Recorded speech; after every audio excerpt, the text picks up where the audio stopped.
ইসলাম কাউকে বাধ্য করবে না আপনার কোনো ধর্মীয় বিধান পালনে বাধ্য করবে না। তবে কোরআনের যে বিধি বিধানগুলো আছে এইগুলো রাষ্ট্রে বাস্তবায়ন হবে যদি সেটা কোনো মানুষের অকল্যাণকর কোনো কিছু না ঘটে।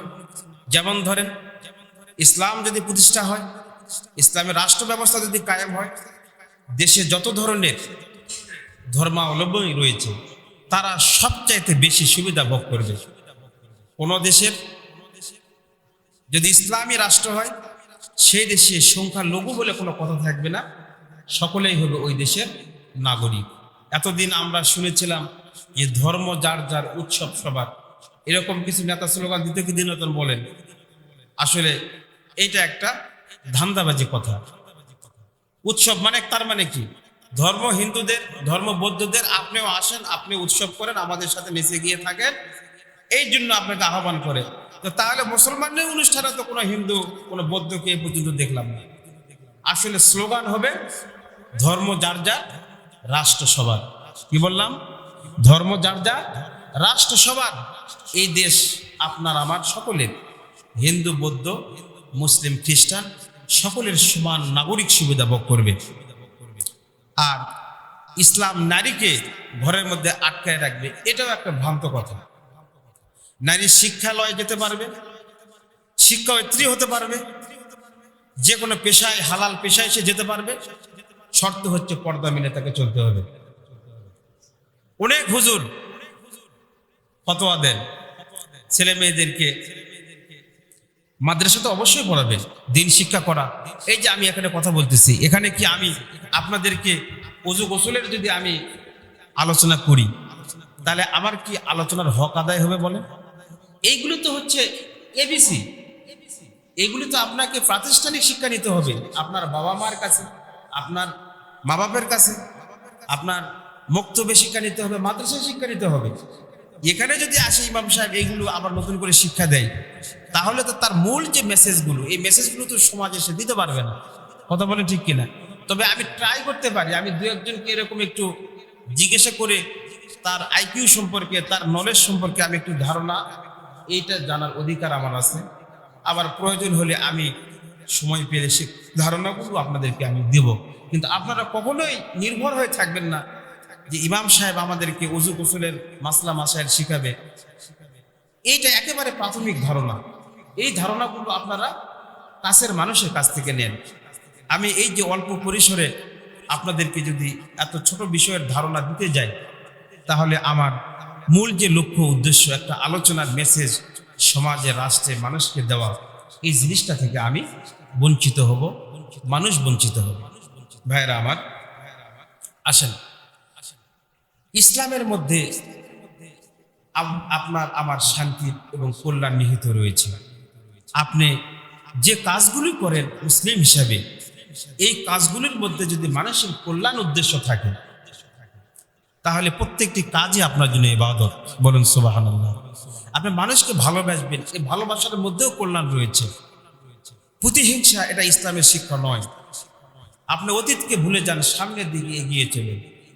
যে আপনাকে ঘৃণা করেছে আপনি তাকে ভালোবাসতে শিখুন, এটা আমার রসুলের শিক্ষা। একজন আপনাকে ভালোবাসা নাই, আপনাকে ঘৃণা করেছে, আপনিও তাকে পাল্টা ঘৃণা করবেন, এটাতে কোনো কল্যাণ নেই, এখানে কোনো সমাধানও নেই।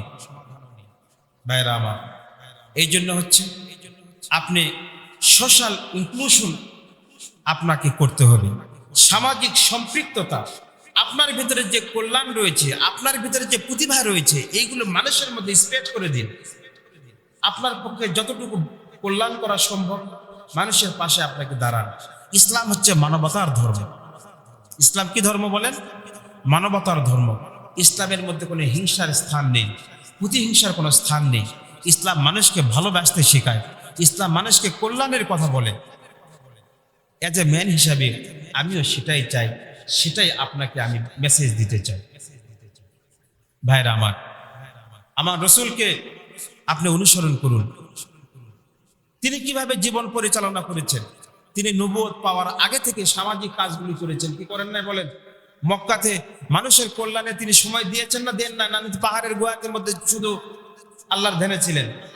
মানুষের কাছে তিনি গিয়েছেন, বিধবার কাছে গিয়েছেন, এতিমের খোঁজ নিয়েছেন, এমনকি মানুষের মালের জিম্মাদারিও তিনি নিয়েছেন।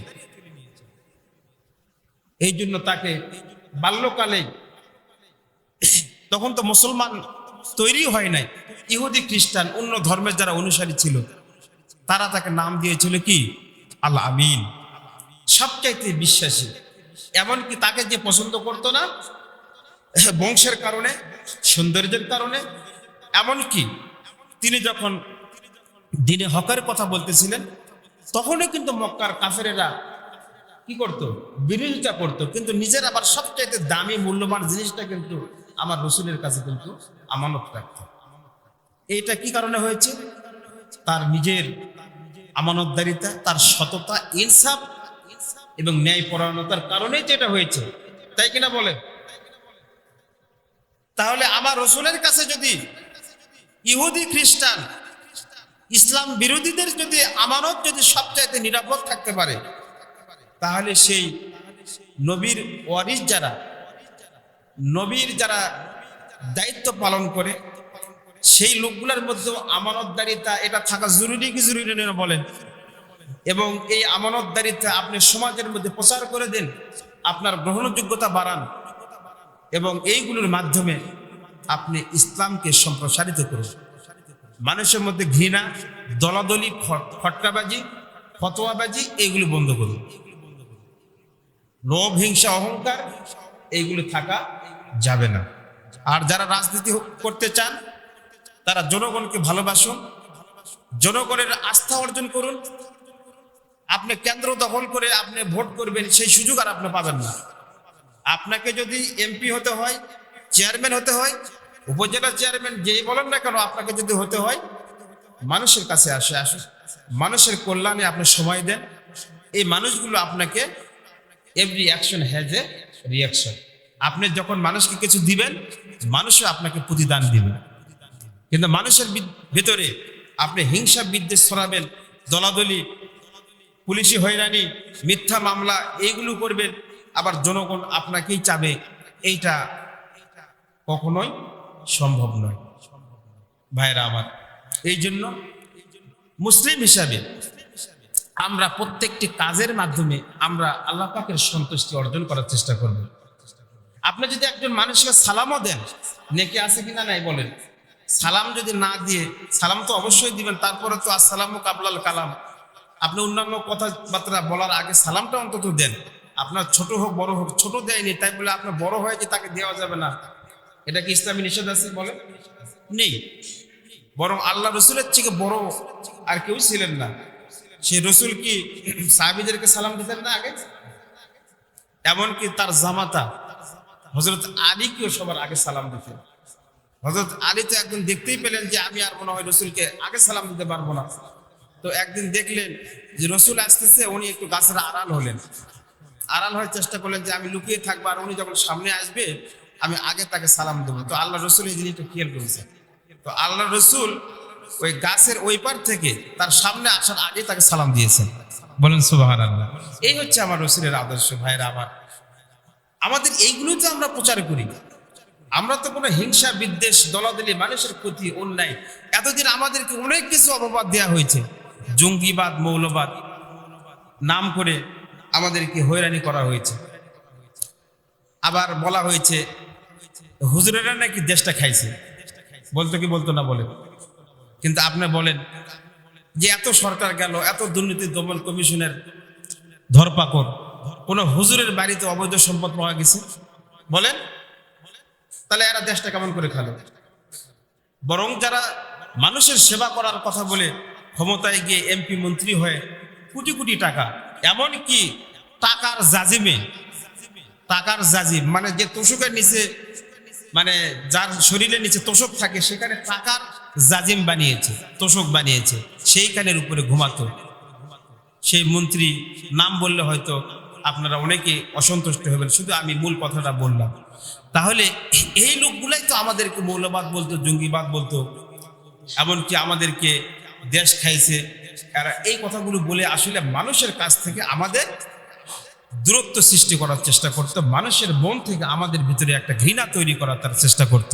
কিন্তু আপনারা বলেন, এতে কি আলেম ওলামাকে, ওলামাদেরকে তারা মানুষের কাছ থেকে তারা কি বিচ্ছিন্ন করতে পেরেছে, না মানুষের আস্থা আরো আলেম ওলামাদের প্রতি বেড়েছে? বলেন, এইটা আরো বাড়াতে হবে।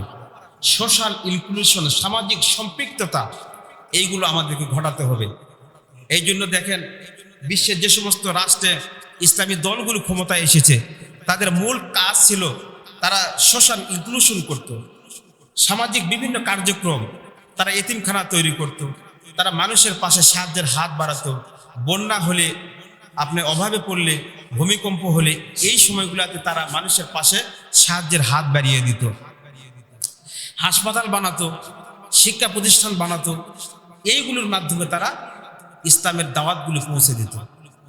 তো আমাদেরকে সেই কাজগুলি বেশি করতে হবে, তাহলেই জনগণের সমর্থন পাবেন, জনগণের ভোট পাবেন। আপনিও করেন, প্রতিযোগিতা থাকবে, একাধিক দল যদি মাঠে নামে আমাদের তো আপত্তি থাকার কথা নয়। প্রত্যেকটি দল তার নিজ নিজ আদর্শ নিয়ে কাজ করবে, সবচাইতে ভালো জিনিসটা মানুষকে দিবে। আমরা সবচাইতে যে লোকের কাছ থেকে, যে দলের কাছ থেকে ভালো কিছু পাবো, ভালো কিছু দেখব, সেই দলটাকেই আমরা গ্রহণ করব।